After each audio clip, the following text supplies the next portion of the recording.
folks, welcome to the second part of the Robin Hood podcasts. And this week I was planning to look at Percy Cox, who was high up in the British Empire, and how that links into the Maki that we discussed in the first part. But there's been a bit of a development, so I'm bringing this updated news, and whether it leads us to Percy Cox, we shall see. But at the moment, I'm going to concentrate on an Israeli billionaire with 3.5 billion, who is a friend of a guy called Usmanov. And Usmanov is a friend of a guy called Moshiri. And Moshiri is an Iranian I think he's a billionaire, multi-billionaire again, and he's bought into Everton Football Club. He's now the owner, has been for a while. And what he's done is, rather than set up construction work and factories and places for people to make an economy, he's created a safety deposit box bank on the pierhead. So he's based in Monaco, and he's the chairman of a shareholder of USM, a diversified Russian holding company with significant interests across the metals, mining, telecoms, technology and internet sectors. He's also the majority owner of Everton. So he was born in Iran just before the revolution. His father was an army doctor who trained as a pathologist, later became a senior military judge, and his mother family owned Iran's leading publishing house. So maybe she is of the tribe. He studied economics and statistics at the University College of London, and subsequently qualified in the UK as a chartered certified accountant. Then he worked for Ernst Young, which is a auditing company.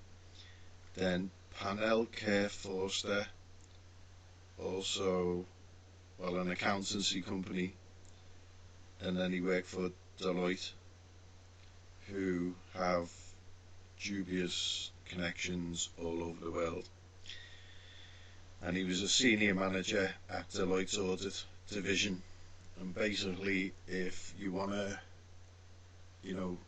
things to go away in your books, you go and see the senior manager at companies like Deloitte in their auditing division. Just saying. So between 1993 and 2006, he served as an executive director of the GNE Group plc, and then later served as chief executive officer of Europe Steel Limited. So he's not from Europe, he's had his education in Europe, and he's worked extensively in Europe, and he served as the chairman of Metallo Invest, following which he was appointed as chairman. So he's a busy little bee, basically. So Moshiri and long-standing business partner Alisher Usmanov were co-owners of Red and White Holdings, which bought 14.65% of the shares of Arsenal Football Club from former club vice-chairman David Dane in August 2007. Now, this is the development.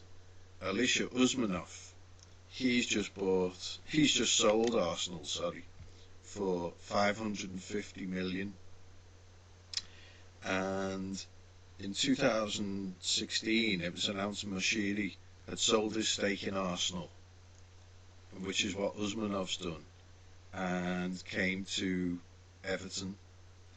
So Red and White Holdings partner Usmanov in a bid to raise capital required to launch a takeover at Everton on the 27th of February. Maybe this is this year. The club confirmed Mashiri's purchase, so it was 2016. But now, so Mashiri's wife is a London-based Iranian journalist, managing editor of Kayan London, a weekly Persian language newspaper, and series producer at Manoto, an international free-to-air Persian language TV channel. So they seem to do okay out of Great Britain, and I don't see them putting much out about how great we are or anything like that, but they'll buy up all our stuff as their investments. So Usmanov is worth 22.6 billion American dollars, and I doubt he's ever paid an American tax dollar in return. He was born in September 9th, 1953. He's from Uzbekistan, but he's a Russian oligarch, and he has just teamed up with Yuri Milner. Now this cat is Alisher Bekhanovich Usmanov. He was at the Moscow Institute of International Relations, which I doubt was not, judging by his age, if he's 67, it probably was the former USSR at that time. So he owns Kommersant Publishing House. He is also co-owner of Russia's second largest mobile telephone operator, Megaphone, and co-owner of the Mail.ru group, the largest internet company in the Russian-speaking world, which owns stakes in popular web portals like Odnoklassniki and VK and others. And he's the largest investor in Digital Sky Technologies funds and holds shares in a number of international technology companies. And Usmanov eventually teamed up with the Israeli billionaire Yuri Milner. Now, Usmanov is also the president of FIE, the international governing body of fencing, and he's invested in fencing programs and fencing development around the globe. Now, I'm a fencer, and I've never heard of Usmanov putting any money whatsoever into the failing fencing teams in this area. In 2008, his Metallo Invest became sponsor of Dynamo Moscow, a football team in Russia's capital, and their name also replaced Xerox Corporation on its players' shirts as part of the $7 million deal. So that was 2008, and in UK terms, it's like he's just sold Arsenal for 550 million, or his stake in Arsenal, which he was a majority shareholder. So here we go. Usmanov, who is Muslim, married Jewish Irina Viner, a top rhythmic gymnastics coach, in '92. Viner is considered to be close to Putin, having introduced him to former rhythmic gymnast Alina Kabayeva, which is, I think, who Putin divorced for and is now either partner with or has married her by now.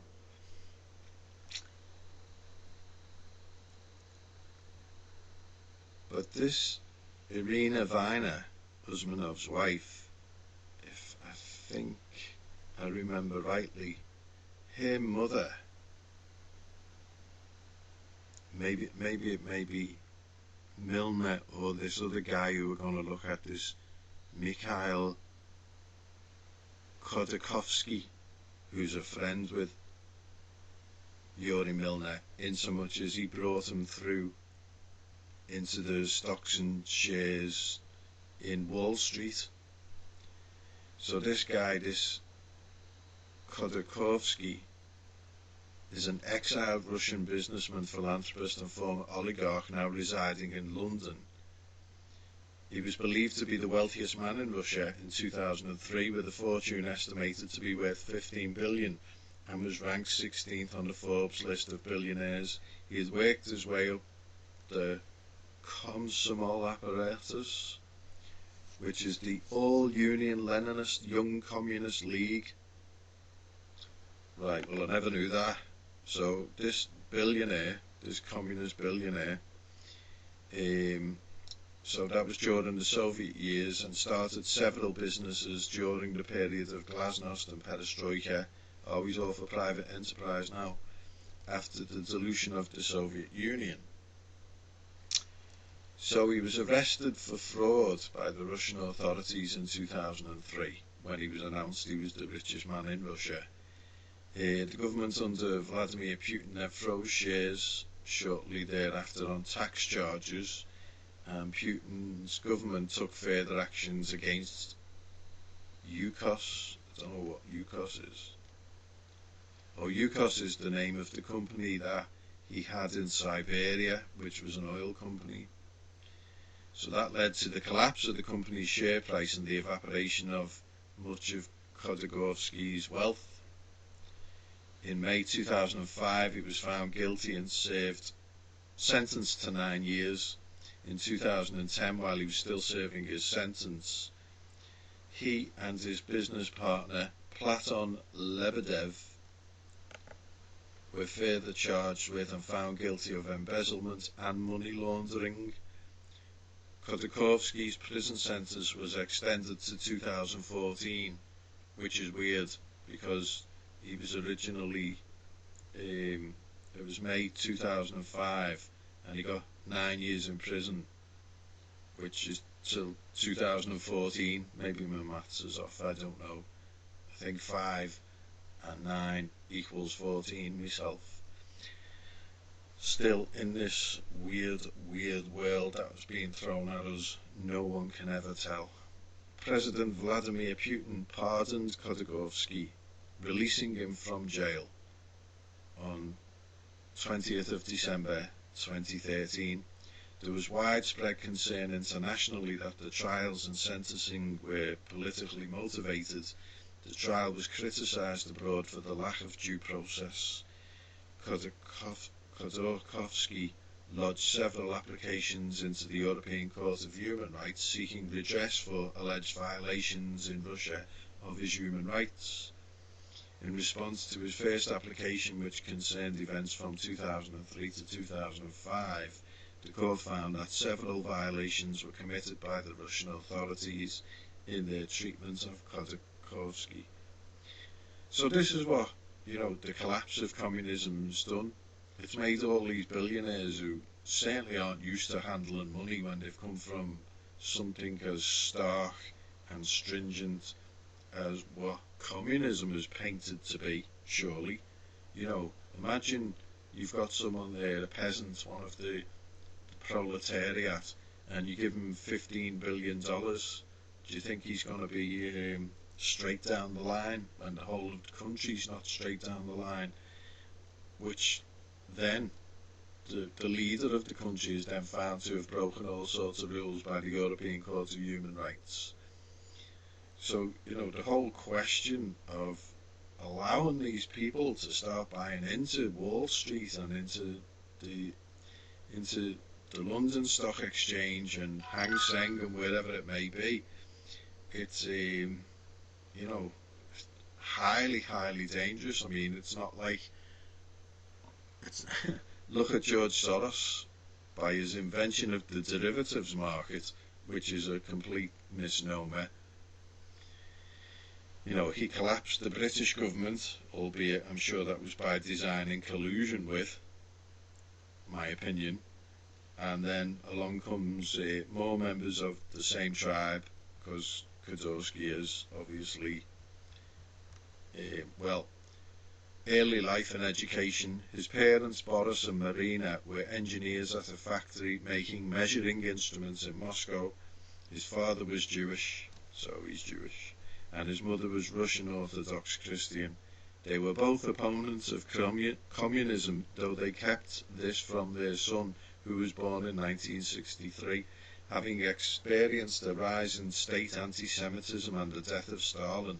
The Khodorkovskys were part of a generation of well-educated Soviets who were silently supportive of dissidents. The family were moderately well off, living in a two-room flat in a concrete block in the suburbs of Moscow. Masha Gessen wrote that they faced the dilemma raising Mikhail. Speak your mind about the Soviet Union and risk making your child miserable, with the constant need for double think and double speak, or try to raise a contented conformist. They choose the second path, which results that far exceeded their expectations. Mikhail became a fervent communist and Soviet patriot, a member of the species that had seemed all but extinct. The young Khodorkovsky was ambitious and received excellent grades. He became deputy head of the Komsomol at his university, the Mendeleev University of Chemical Technology in Russia, from which he graduated with a degree in chemical engineering in 1986. While in college, Khodorkovsky married a fellow student, Yelena, and they had one son, Pavel.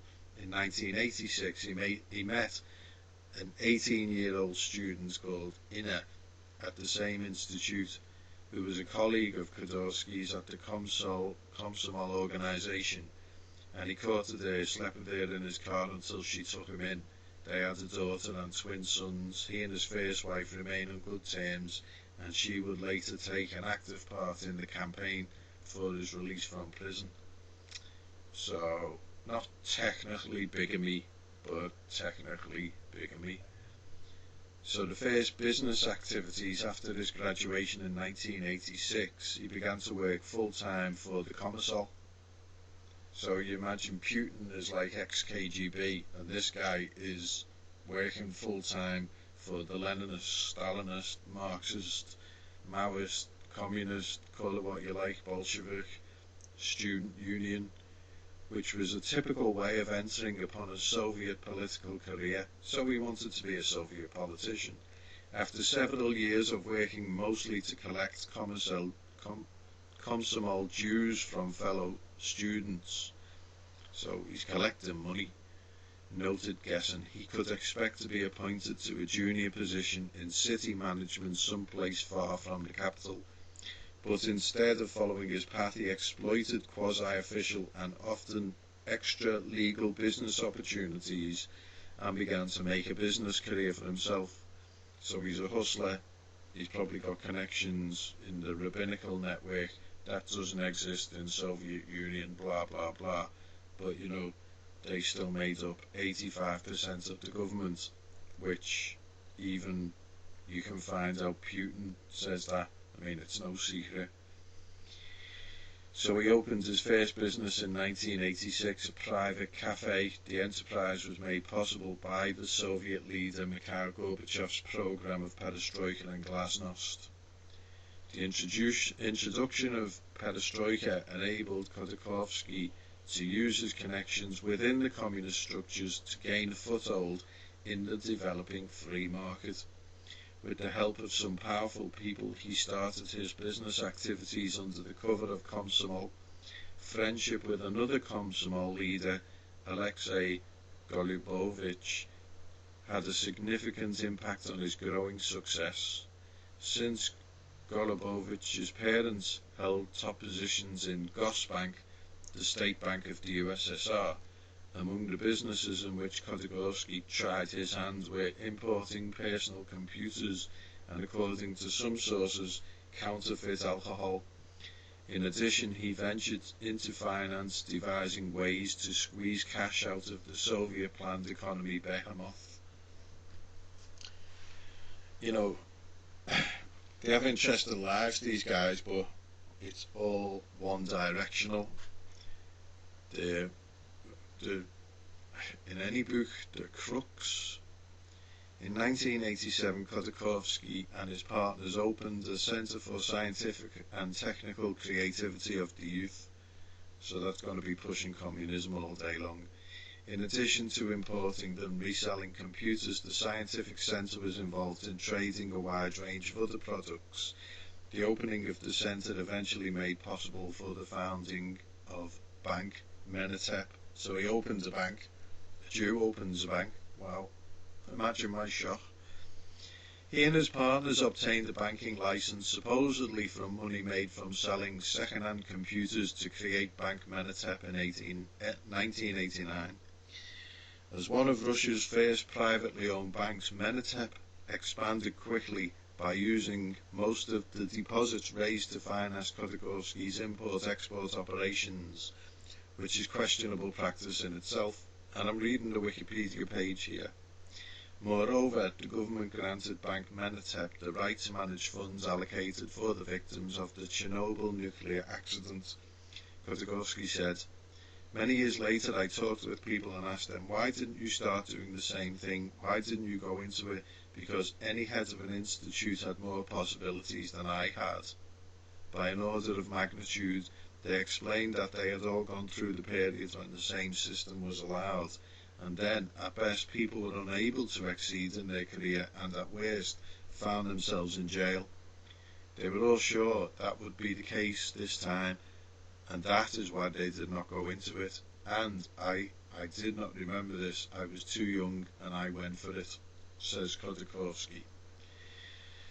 So his bank Menatep, along with other Russian banks, would hold on to government funds for months at a time in order to speculate on exchange rates and other investments, enriching the bank's owners at the expense of the designated recipients of the government funds, much like what goes on with all public funds, in so much that it's these same people who are holding it, whether they be Soviet Union, American, British, Cayman Islands, Chinese, they're all wearing a small hat.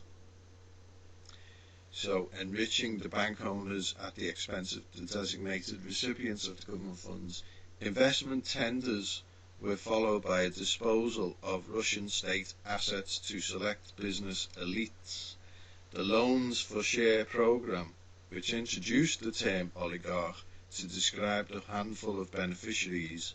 In the loans for shares auctions, the auctioneers were often the same as the bidders. The auctions were rigged, and the state knew it.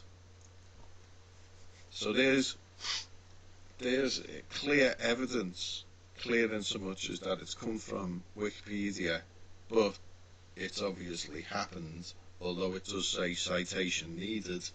You know,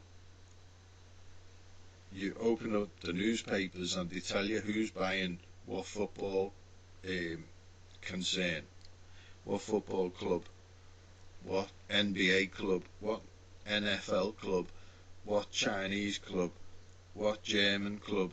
It's all these same people wearing the same little hats.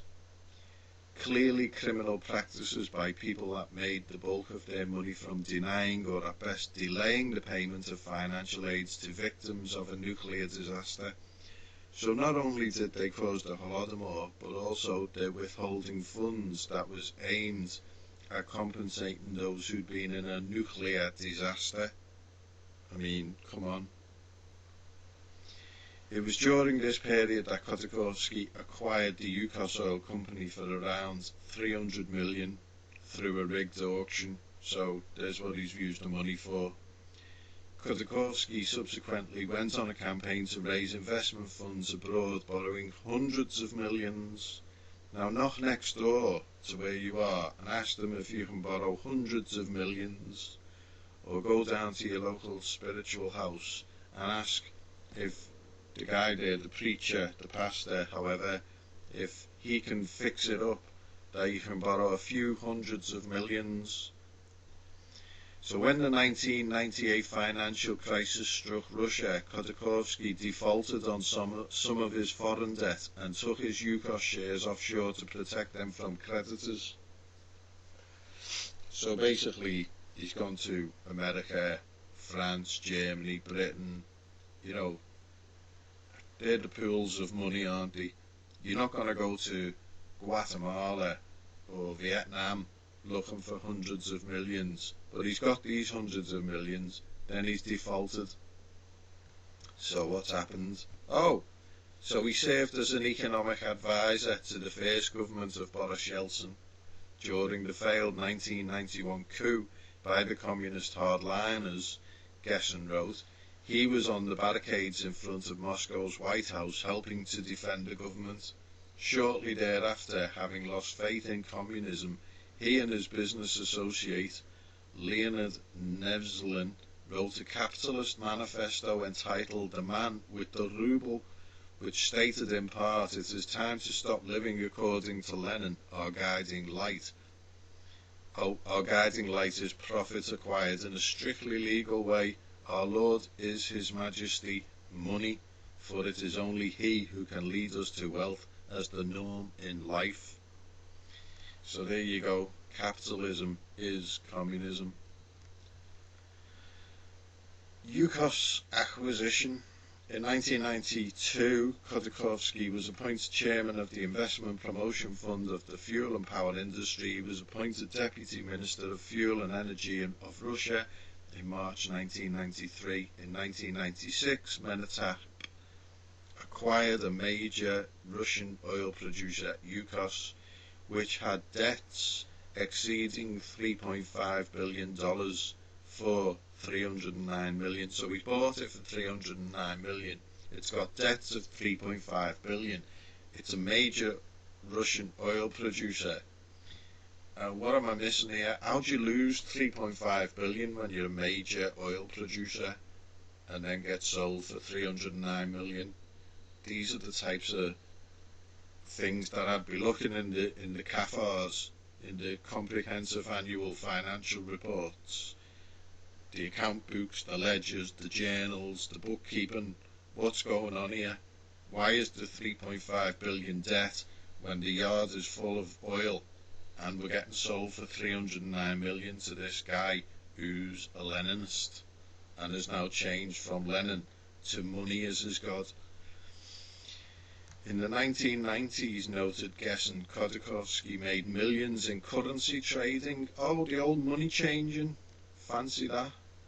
He also brought up privatization vouchers, documents distributed to every Russian citizen and entitling them to a share of the national wealth, which many Russians were happy to unload at a discount for ready cash. Who do we know who comes knocking on your door with the ready cash? Gonna make all your dreams come true and you'll never have another worry again. Khodorkovsky eventually acquired controlling stakes in some 30 companies. So this is all on borrowed money that he's defaulted on. And then he's made, he's bought a company that's 3.5 billion in debt for 309 million. So, I'm sure it wasn't in debt for 3.5 billion for very long. Similar to Royal Bank of Scotland, who were somehow, was it 8 billion in debt, 7, 8, 9 billion in debt. I mean, the figure's really arbitrary, but the British taxpayer was the ones who doled them out, and I've never seen a British taxpayer doled out by the government, but the banks will be. And the banks, if you watch the documentary about Royal Bank of Scotland, even the banks say, the guys who they got to come in and to run the place were all lunatics. They were buying all of the small banks, all the private banks in America, hand over fist, and just wasting all the money that these, the former crew had built up. And then next thing they're in the sink, and then they go cap in hand to the British government. They get whatever they asked for. Was it 90 billion? I can't even remember what the figure was. It was some stupid number, and they paid it back in 2 years, and then they were afloat by 2.5 billion. I don't know how they do that, because if they had a plan to do that, it would have been in Scotland's interest to nationalise that bank, the Royal Bank of Scotland, which is not a nationalised bank. Do you see how it works? It doesn't work, obviously. But Yuri Milner has just tweeted, whatever you call it. I know what you just said. So he tweeted this yesterday. Results from Israel are confirming the remarkable efficacy of COVID vaccines. This should be celebrated as one of the triumphs of modern science. And it's a WSJ.com article. I'm guessing that's Wall Street Journal. Oh, so your communist Jews is looking at the Wall Street Journal. Symptomatic COVID-19 cases dropped 94% with Pfizer vaccine, Israeli data show. Study comparing groups of 600,000 people also found vaccine recipients 92% less likely to develop severe illness. So it's a masking agent. Thank you very much. Tel Aviv, the latest data from Israel, and this is pretty weird actually, because although he tweeted it yesterday according to Google, the actual article in the Wall Street Journal was updated on February the 15th. So it shows 600,000 people who received, never mind cookies, here we go. Probably got all the adverts now and all sorts of junk. Anyway, you get the point, you can look that up. Israeli data shows 94% drop in symptomatic COVID cases with the Pfizer vaccine. Talk about free PR via the Wall Street Journal. So I think we've got a handle on Mikhail Khodorkovsky, in the general direction where he plants all of his dough and what he's into, where he's going. And then one of the names that was mentioned there was this Platon Lebedev, who was in court with him. He's best known as a close associate with this guy, this Khodorkovsky. Right, so he was imprisoned. Doesn't say nothing about his ethnicity or anything like that. But I see, so they have to pay a load of money in tax arrears. And then he was going to resume business. In 2015, he announced his first press conference after his release from prison, and then he's pretty much vanished. Right, so the reason why we've done Mikhail Khodorkovsky, if you remember, is because Yuri Milner is the guy we're looking at, and he was made in spring of 1995. Milner was appointed CEO of Alliance Menatap, a stock brokerage company belonging to the then oligarch Mikhail Khodorkovsky. And the reason why that was Milner started his business career selling grey market DOS computers in the Soviet Union. So that's like if you've got an iPhone and it's L phone, or you've got these, like Sony would be Sinai, or these dodgy names that replace with one letter. That type of branding, that's your grey market. So that displeased his father.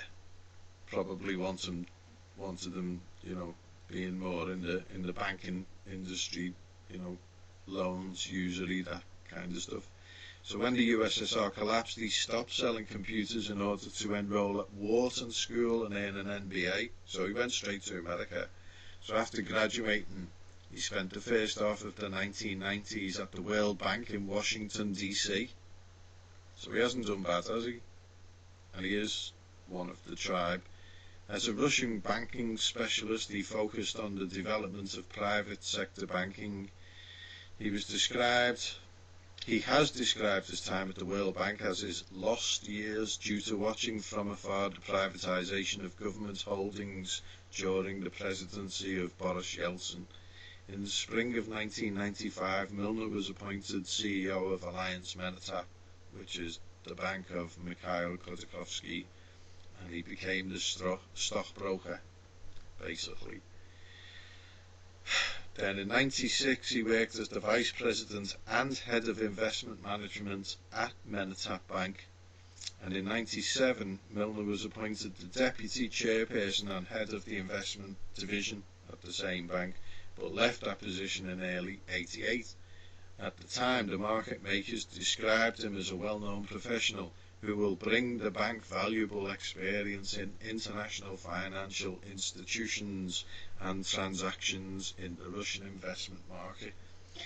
Now, the thing is with these types of institutions is basically they're sat at the computer, they've got like 8 hours a day in work, you know, maybe 10 hours, maybe 12, whatever.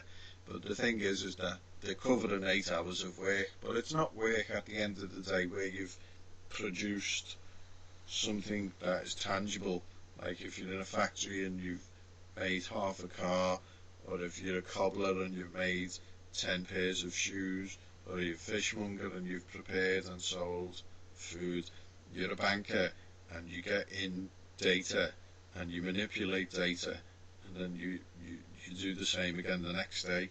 And that's basically all banking is. So all you need to do to know about transactions is press enter. So it's not exactly I mean, these people, they're just having a laugh. That's what they're doing. They're just seeing who hasn't paid what they need for their next holiday, what they need for their next house, what they need for the, it's a free for all basically, and it's called banking, but it's a closed shop for them, where you are the ones who are going to pay. And that's what politics is. Politics is how they're going to make that happen, how they're going to make the laws bend to create the reality where you're going to pay for these bankers to receive on their computer and say, oh, I can buy a bigger house now, I can buy a yacht, I can buy some more cars, I can do this, I can do that. Oh, cocaine, I'll have some of that, I'll have some parties, call the dancing girls. And it's like all your hard work, all your sweat equity vanishes into thin air, and then you watch the news and the news will say, oh, well, you wouldn't believe what's happened today, it's been murder on the stock markets. Oh, look at the line, the line has fell, it's fallen. You're not working hard enough, you need to work harder. Look at the line, it's nearly touching the floor. With tens of billions in debt, we need more money, you need to work harder, you stupid people. Why aren't you working harder? Look at these poor bankers, they come in and drink coffee and chat all day, and they can see on the screen that you're not working hard enough. So what they're going to do is they're going to kick your ass, they're going to have COVID, austerity, immigration, war, they're going to drugs, they're going to do all these things as incentives. So you better pull your fingers out, and that's how it works. So these people are not nice people, they're not your friend, they are far from your friend. But I did say that we would look at, is it Yuri Milner? Let me see. One of these guys, yes, it is Yuri Milner's mother, Betty Iosovna Milner. And he's not a Milner actually. He's, oh, well, I don't know what he is because they changed the name that often. So, Yuri Borisovich or Bensianovich Milner. So not only is his middle name different, it's, I guess, I don't know. Anyway, we know what they're like with names, they're always changing. So Yuri's mother, listen to this, worked at the capital's state-run virological laboratory for disease control. His older sister, 8 years his senior, is an architect. Privileged position for some. So Irina Vina Usamanova is... oh yeah, she was the one who introduced Elena Kabaeva to Putin. And it doesn't say that he's her partner. It doesn't say that she's got a partner. Whole political career.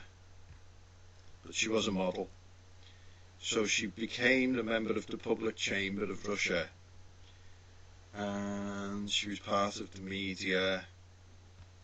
It doesn't say if she was Russian.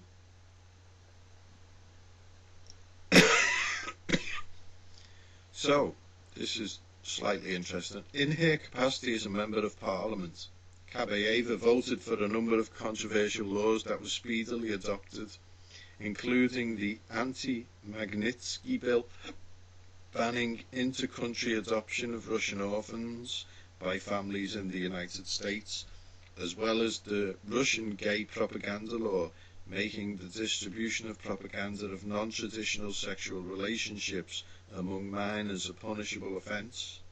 But after that, the extrajudicial ban on access to websites which may host materials violating copyright laws, and the reorganisation of Academy of Sciences.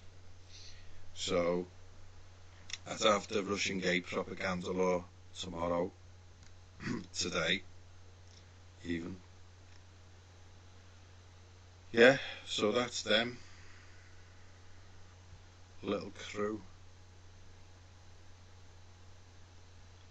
And the reason why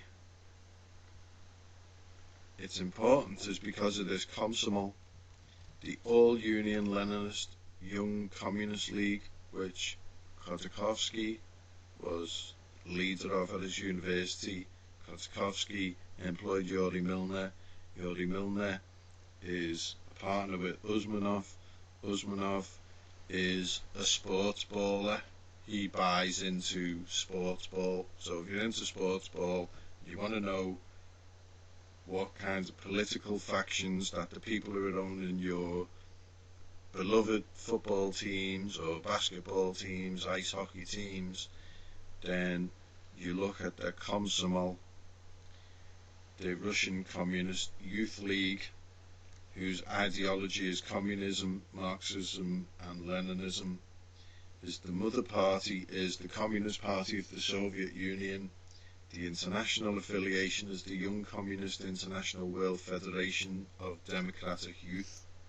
This democratic always keeps popping up in these communist doodahs.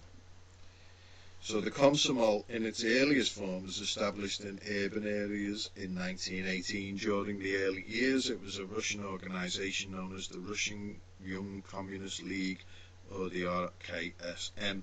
During 1922, with the unification of the USSR, it was reformed into an all-union agency, the Youth Division of All-Union Communist Party.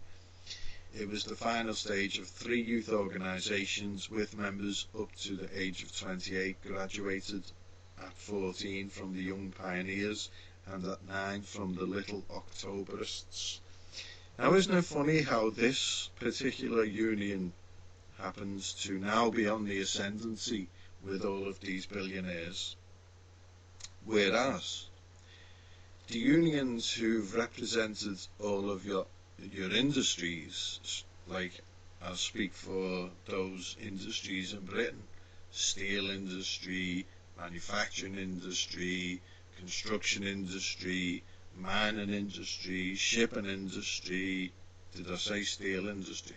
Like all of the industries basically. So the football industry, as it were, the footballers union, they had their wage cap removed in the 1960s or 70s, so now they could earn whatever anyone was willing to pay basically.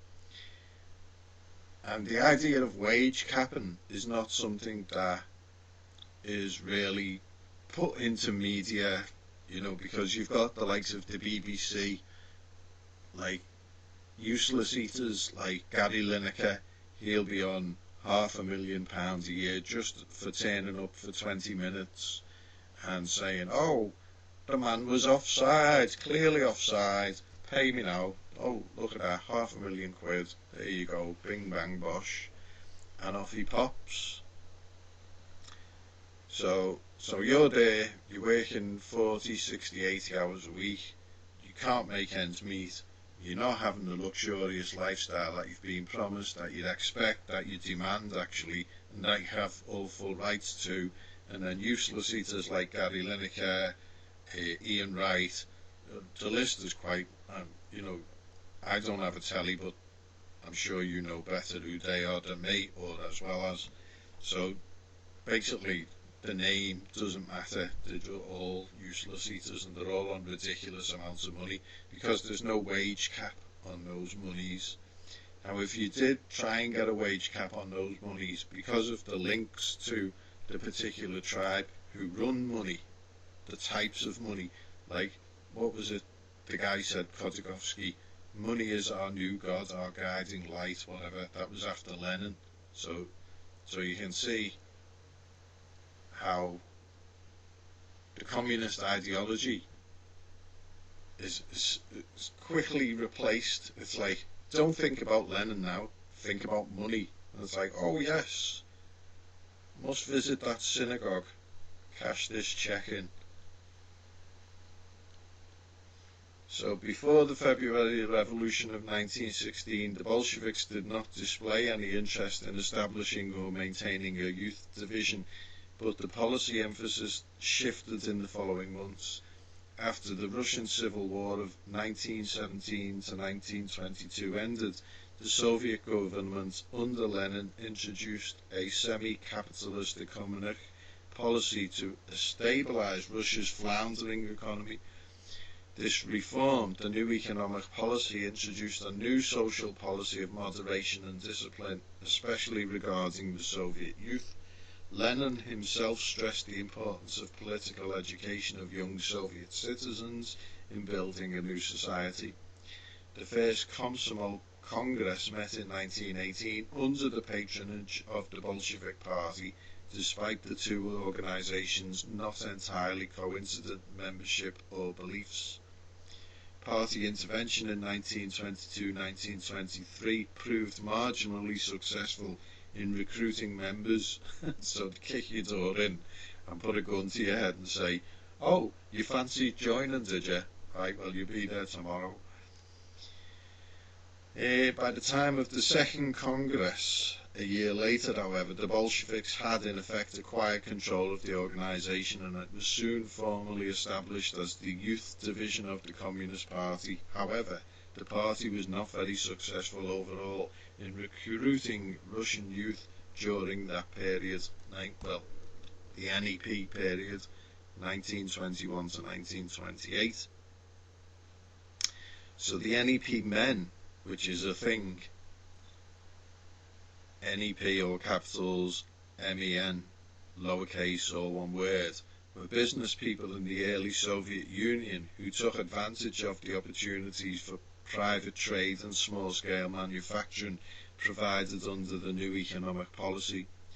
The famine of 1921 to 22 epitomized the adverse effects of war, communism, and to mitigate those effects, they've brought in this capitalist system.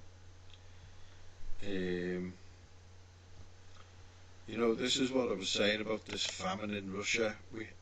We know a little bit about the Holodomor. Details are difficult to come by because it's a massive cover-up. But it's touted as being 1932 to 1931 to 32 or 1932 to 33. But there was a 1921-1922 famine, also known as the Povolzhye famine, P-O-V-O-L-Z-H-Y-E famine. I'm reading the Wikipedia page. The Russian famine of 1921 to 22 was a severe famine. in the Russian Soviet Federative Socialist Republic, which began early in the spring of 21 and lasted through to 22. It killed an estimated 5 million people, primarily affecting the Volga and Ural river regions, and peasants resorted to cannibalism. This is Wikipedia, but no doubt the scenes must have been horrific, judging by what happened in 31, 32, where the Bolsheviks turn up with guns and just basically steal all the food, and that's it. So the famine resulted from the combined effects of economic disturbance because of the Russian Revolution and the Russian Civil War, exacerbated by rail systems that could not distribute food efficiently. One of Russia's intermittent droughts of 1921 aggravated the situation to a national catastrophe. So this is all under Lenin. Hunger was so severe that it was likely seed grain would be eaten rather than sown. At one point, relief agencies had to give food to railroad staff to get their supplies. And again, Quisling and, his friends, Quisling of Norway, who they say is the worst traitor ever, all this rubbish. He was over there. He helped, along with his Norwegian friends. They set up 816 food distribution camps in order to help quell the famine. So before the famine began, Russia had suffered 6.5 years of World War I and the civil wars of 1918 to 20. Many of the conflicts fought inside Russia. There were an estimated 7 to 12 million casualties in the Russian Civil War, mostly civilians. This is Bolshevism for you. And what do Israel do today? They say, oh, well, the civilians are in the way of our bombs. Before the famine, all sides in the Russian civil wars of 1918 to 1921, the Bolsheviks, the whites, the anarchists, the seceding nationalities, had provisioned themselves by seizing food from those who grew it, giving it to their armies and supporters and denying it to their enemies. The Bolshevik government had requisitioned supplies from the peasantry for little or nothing in exchange. This led peasants to drastically reduce their crop production. So can you see what they've done there in the Wikipedia page? So they've said, before the famine, all sides in the Russian civil wars, the Bolsheviks, the whites, the anarchists, and the seceding nationalities, had provisioned themselves by seizing food from those who grew it, giving it to their armies and supporters and denying it to their enemies. But then it says the Bolshevik government had requisitioned supplies from the peasantry for little or nothing in exchange. Ergo, the white Russians must have been wanting to protect the peasants by giving them something in exchange, and even the anarchists to some extent, even though the anarchists are basically a buffer zone. They're always used as the buffer zone for the Bolsheviks to come in and just mop up the mess afterwards. So the anarchists create all of the stuff for them, and then the Bolsheviks kill them all. Then it's been seen time and time again. Happened in Barcelona in the Spanish Civil War in 1935-36. They took over Barcelona. They were all enjoying the cafe lifestyle, and the communists come in and killed them all, and that was why the fascists fought off the communists, because the anarchists were no longer a thing. I did see something once about a documentary where they were talking to a Spanish guy, and he was saying, well, we weren't following this anarchist guy. He said, we weren't following Marx, we were following another guy, another contemporary of Marx. And I've looked into him, and apparently he's not Jewish. So the Communist Manifesto written by Marx was written in English. I don't even know if it was written in, maybe it was written in Russian.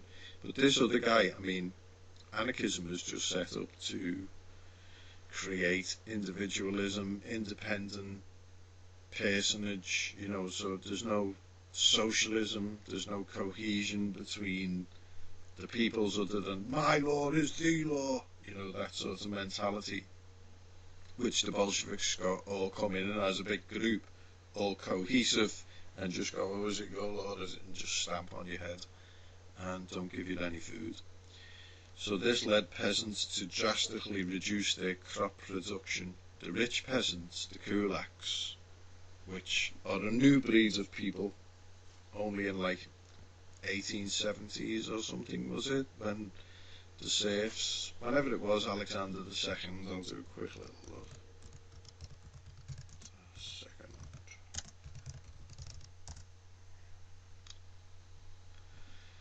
So aid from Soviet Russia was initially rejected. The American Relief Administration, which Herbert Hoover formed to help victims of starvation of World War I, offered assistance to Lenin in 1919 on condition that they have full say over the Russian railway network and hand out food impartially to all.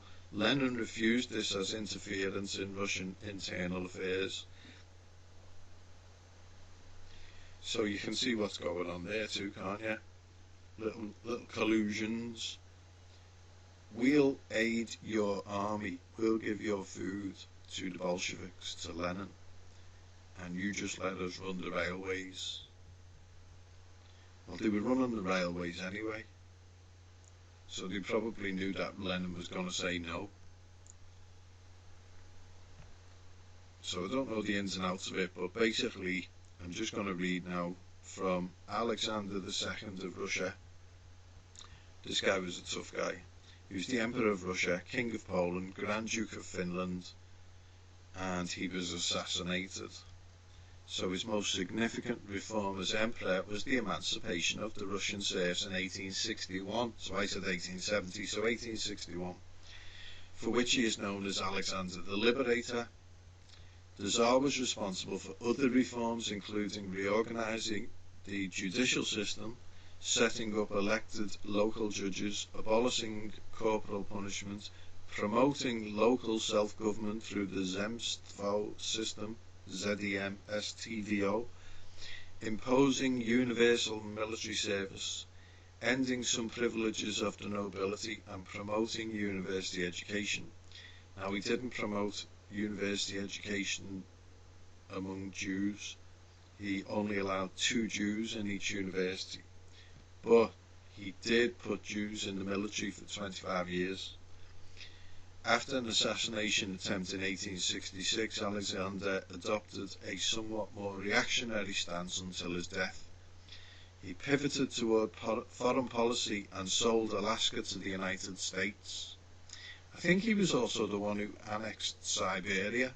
Siberia wasn't... Yeah, he pursued further expansion into Siberia.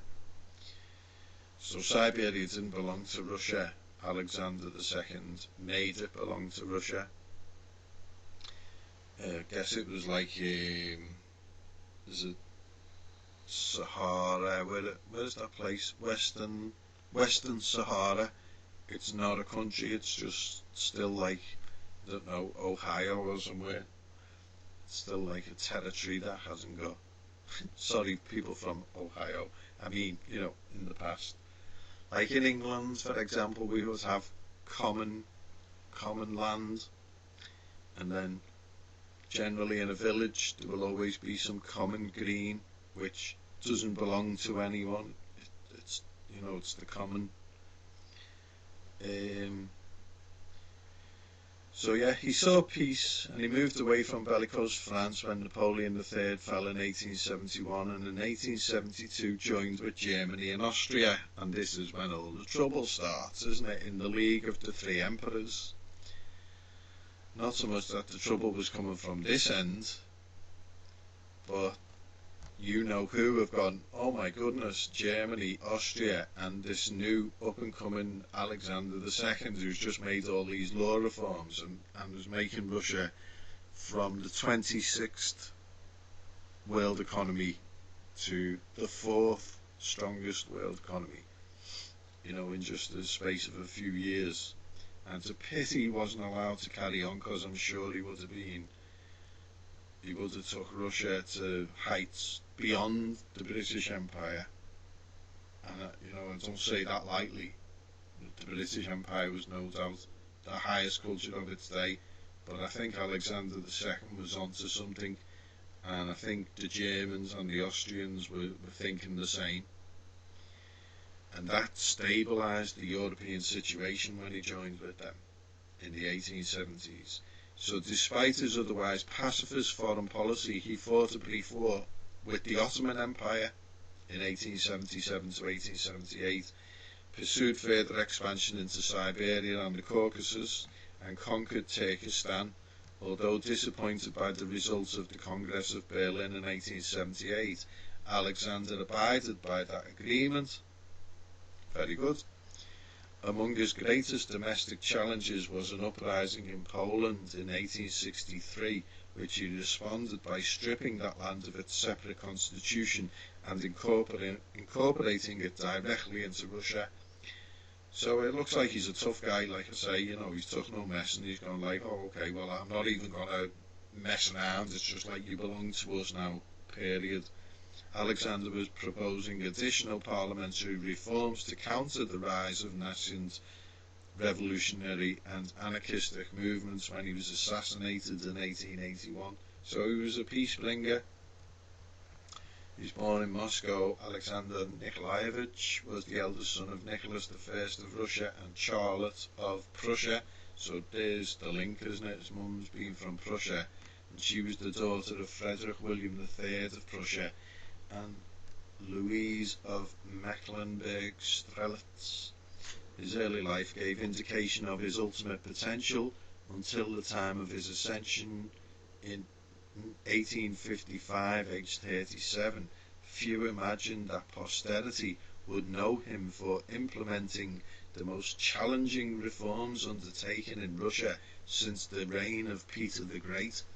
And I'm sure you all know about Peter the Great. You've got St. Petersburg, and yeah, this man has done the equivalent of that, and I bet you've never heard of Alexander II, basically. In the period of his life as heir apparent, the intellectual atmosphere of St. Petersburg did not favour any kind of change, freedom of thought, and all forms of private initiative was suppressed vigorously by order of his father. Personal and official censorship was rife. Criticism of the authorities was regarded as a serious offence. Well, as I say, another one of the things that Alexander done when he drafted this law about only 2 Jews into the university, he also moved Jews out of Moscow, so they were only allowed to come in as students. Now, the area that was formed, the Jews called the Pale of Settlement, but it was basically, he was moving them out of Europe, out of Russia, so it didn't matter what they called it. I'm just telling you what it got called, but it wasn't anything to do with any pogroms or nothing like that. It was just like the Russians asserting their domain, basically, which obviously has been upended then in the Bolshevik Revolution and the Menshevik Revolution, February and October revolutions, yeah. So the education of the Tsarevich as a future emperor took place under the supervision of the liberal romantic poet and gifted translator Vasily Zhukovsky. Grasping a smattering of a great many subjects and becoming familiar with the chief modern European languages, Alexander's alleged lack of interest in military affairs, as detected by later historians, resulted from his reaction to the effects of the unsavoury Crimean War. I think his father actually courted he came to London and he courted Victoria before Albert was around, Prince Albert, and he was lined up to marry her, but he got called back to Russia because Russia wanted him to marry Charlotte of Prussia. That's right.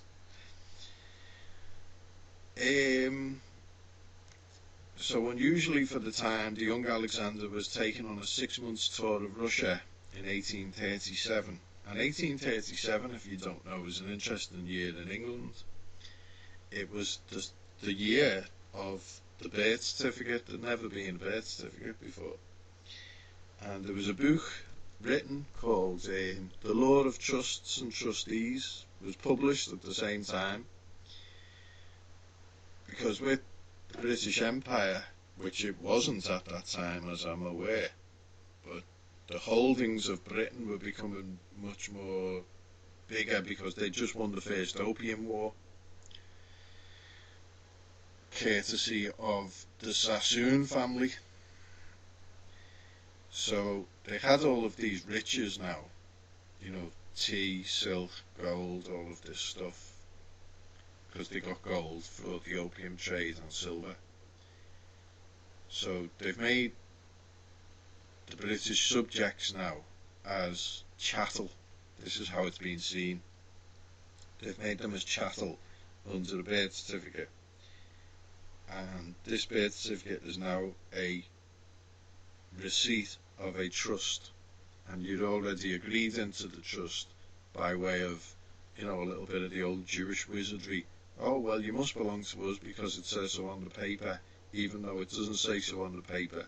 But we're going to cash that in our magic money machine over there, and you're not allowed in.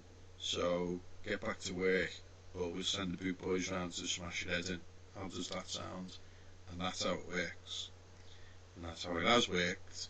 And that's why I'm saying that's how it does work, because I'm not stupid. That is how it works.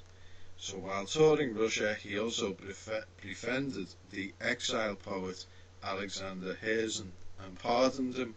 It was through Herzen's influence that the Tsarevich later abolished serfdom in Russia. In 1839, when his parents sent him for a tour of Europe, he met 21-year-old Queen Victoria. Oh, so it was this guy.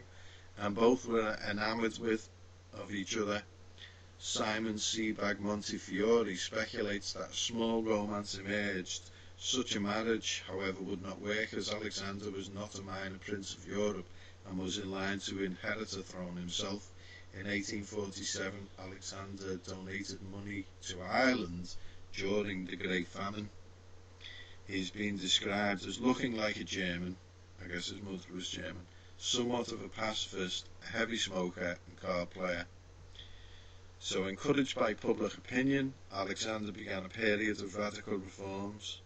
And I think I remember reading rightly that one of the things that he was noted for is that every evening at 6 o'clock he would sit down with his wife and family, and I think they even had a small dog, and they would, every night without fail, they would eat together, and that was stipulated as one of his things as the Tsar, which is quite cool, really. I think there's a famous story where his daughter throws a bucket of water over his head or something because he was late one day or something. So, emancipation of the serfs. Alexander II succeeded to the throne upon the death of his father in 1855.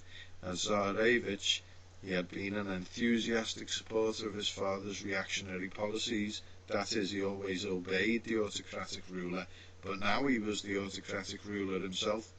Autocratic being of the autocracy, so they were self-ruling.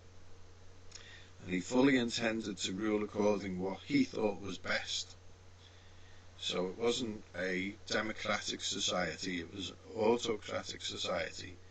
He rejected any moves to set up a parliamentary system that would curb his powers.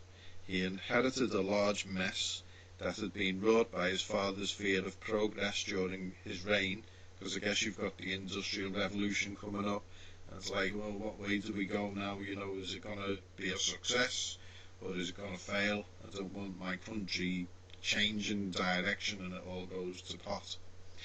So many of the other royal families of Europe had also disliked Nicholas I, which extended to distrust of the Romanov dynasty itself. Bear in mind it's Wikipedia. Even so, there was no one more prepared to bring the country around than Alexander II. The first year of his reign was devoted to the prosecution of the Crimea War, and after the fall of Sevastopol, to negotiations for peace led by his trusted counsellor, Prince Alexander Gorchakov. The country had been exhausted and humiliated by the war. Bribe-taking, theft and corruption were rampant.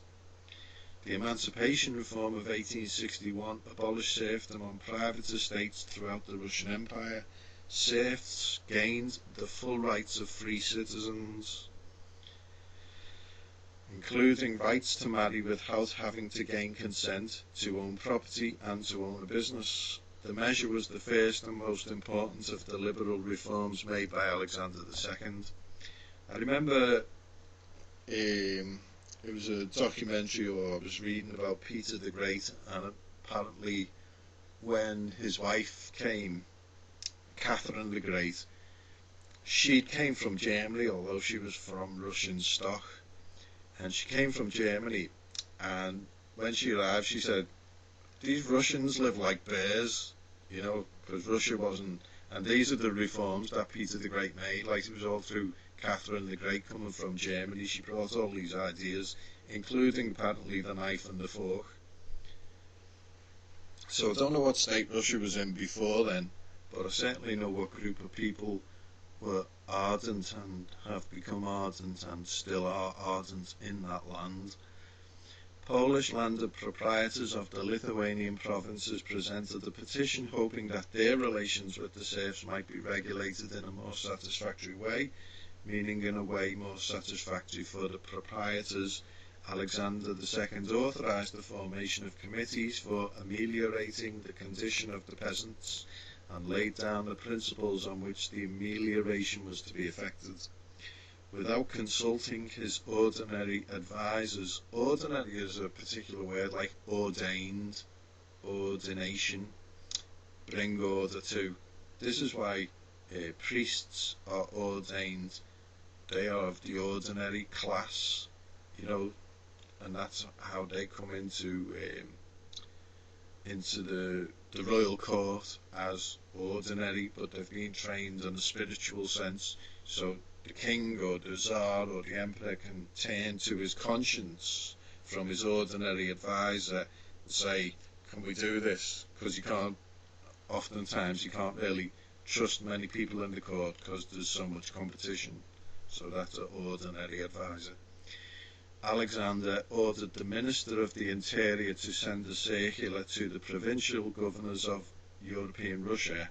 Serfdom was rare in other parts, containing a copy of the instructions forwarded to the Governor-General of Lithuania, praising the supposed generous patriotic intentions of the Lithuanian landed proprietors, and suggesting that perhaps the landed proprietors of other provinces might express a similar desire.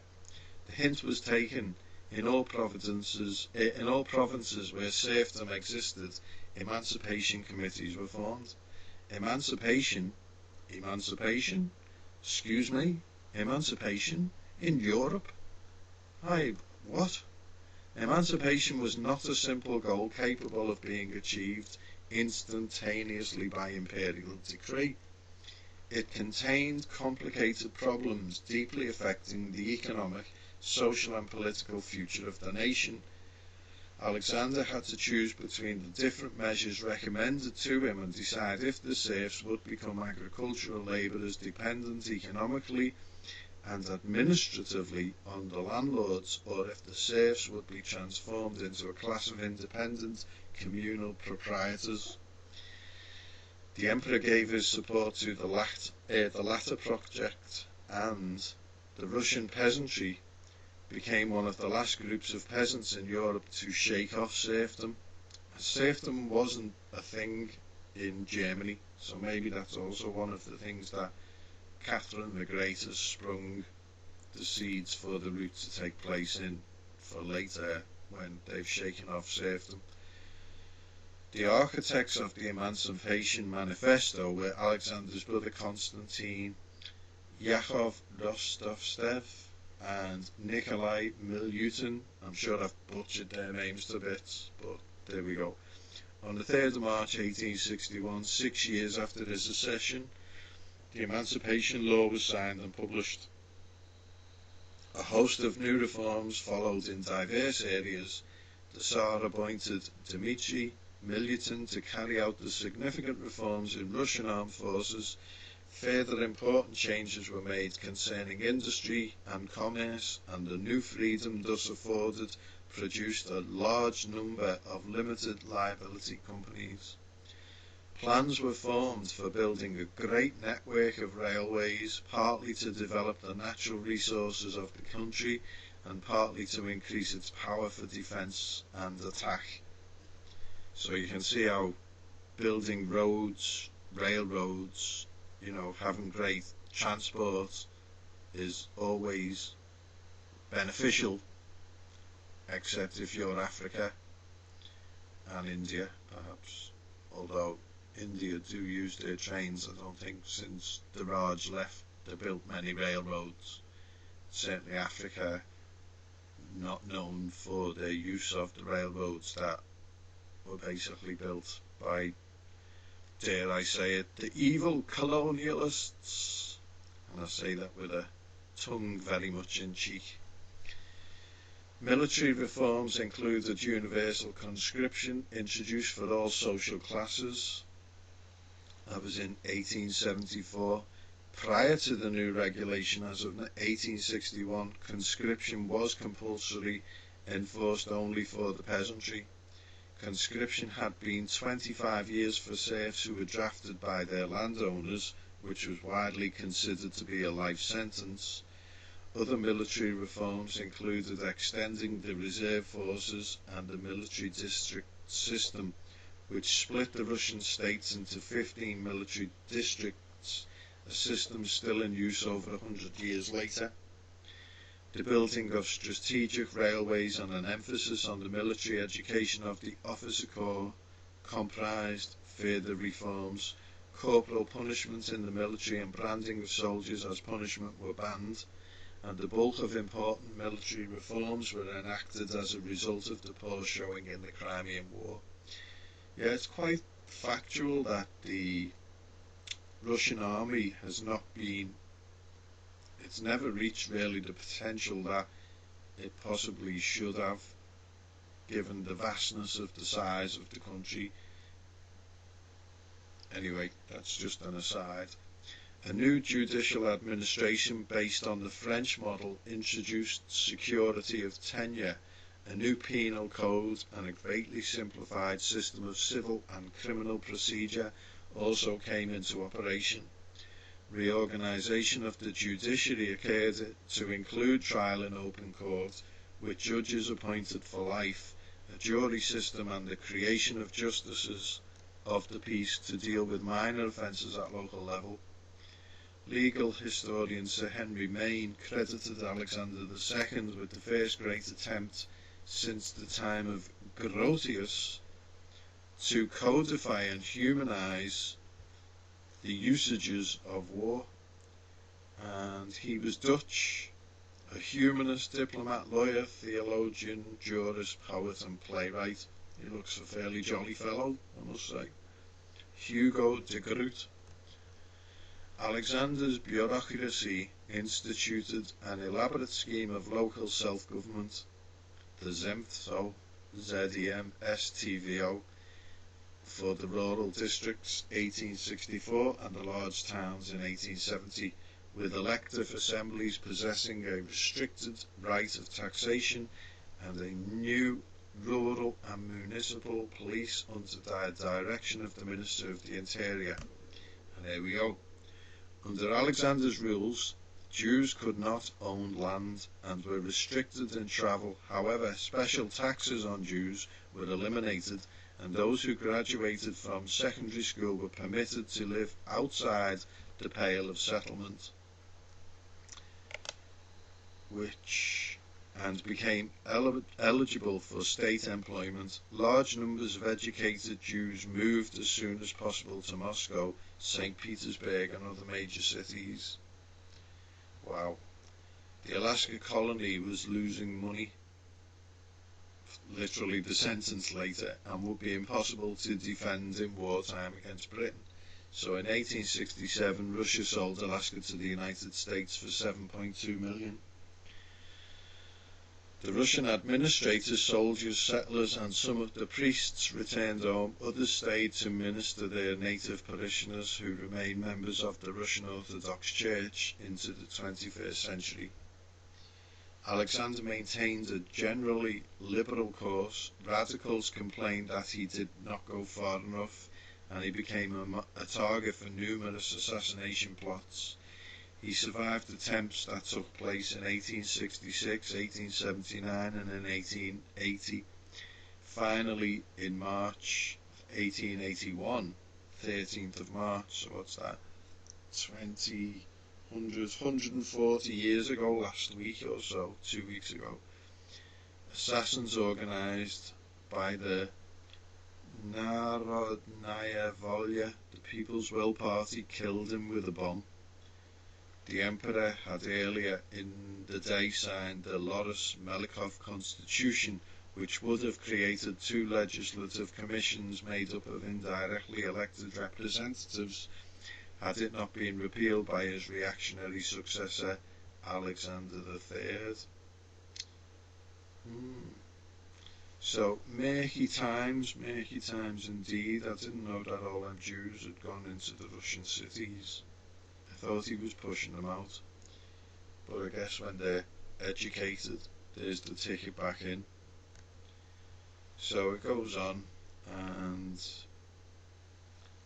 he was actually pushing Finnish nationalism in Finland when he was the Emperor of Finland, or whatever title he held.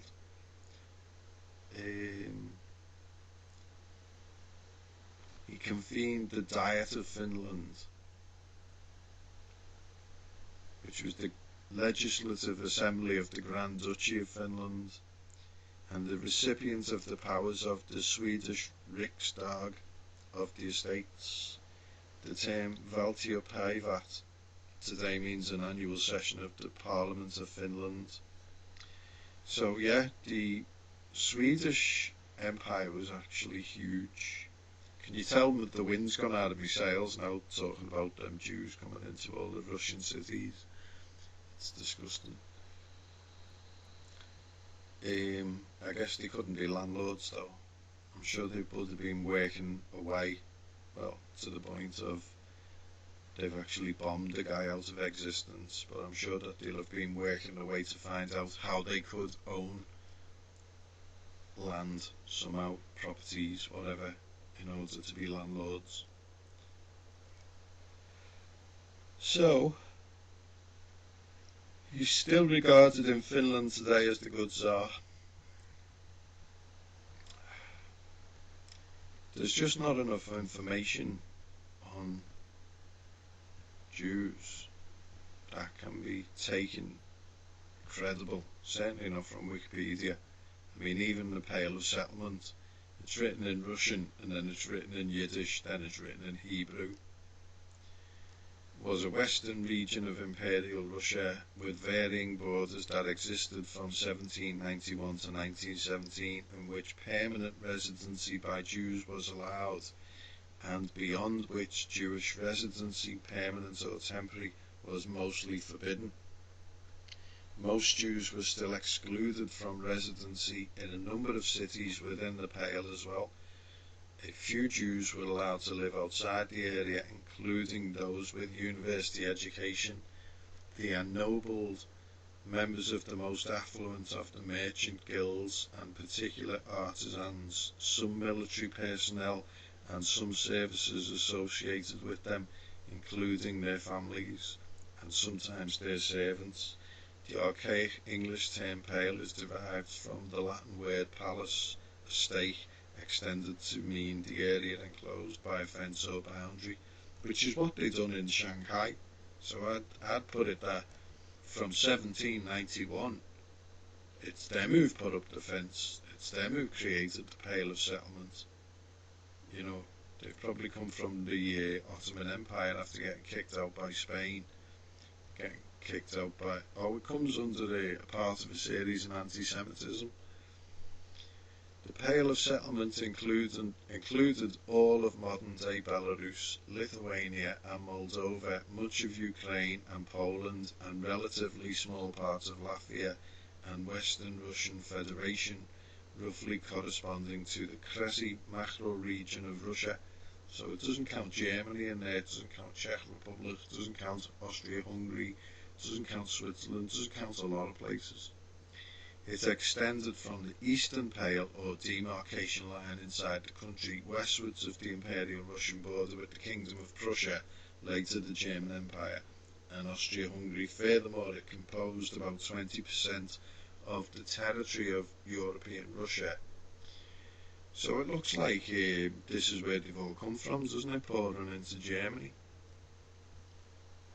You know, they don't seem to have been in Germany during the German Enlightenment period, and then they do seem to have been involved in the Weimar. So maybe that's where, they've... I suppose it's like a bridge, it's acted as a bridge. The territory that would become the Pale first began to enter Russian hands in 1772 with the first partition of Poland. At the time, most Jews, and in fact most Russians, were restricted in their movements. I don't know what happened. What happened in 1771 then? 1771. Well, we know that 1776.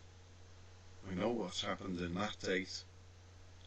So what's happened in Russia? The Pale came into being under the rule of Catherine the Great in 1791, initially as a measure to speed colonization of newly acquired territory on the Black Sea. Jews were allowed to expand the territory available to them, but in exchange Jewish merchants could no longer do business in non-Pale Russia. So Catherine the Great had expelled them. But she'd done it as part of a deal by the looks of it. So I'm on 1771. If I do a Control F, Russia. The Battle of Lankarona was Alexander Suvorov defeated Polish formation.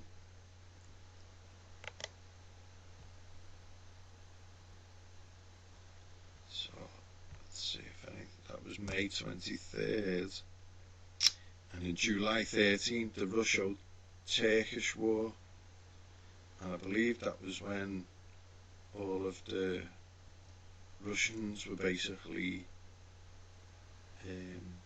ambushed. There was I don't know the full story of it, but something like the Russians really didn't have a great army, but an army was put together and they were to march to the Crimea to fight the Turks who were advancing. When they got there, they never met the Turks, but they were massacred, like 70,000 men or whatever it was. I say, I'm not too sure on the statistics.